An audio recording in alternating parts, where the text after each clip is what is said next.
Okey, hari ini cikgu akan tunjukkan cara paling mudah untuk kamu belajar membuat bayang. Okey, faham Okey, ini gambar yang ikan koi yang dilukis oleh Afifah dan cikgu akan tunjukkan cara buat shadow dia. Teknik dia mudah saja, iaitu tekan slow, nampak? Gini, nampak tak? Nampak. Tekan slow. Ini yang paling senang sekali. So dekat sini kita buatlah di keliling dia ni, kita ikut dulu. Tapi dia kena buat satu sikit-sikit kan. Tekan slow. Tekan slow.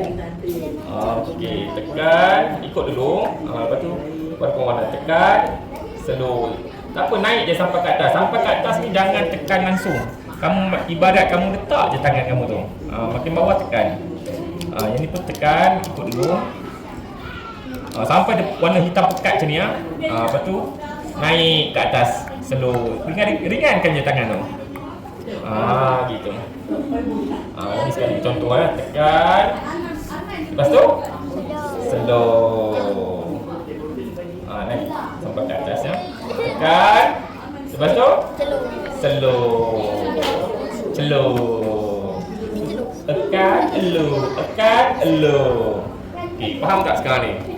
Kita akan buat keliling dia semua kat sini, masuk dengan ekor dia dan juga dia punya sirip.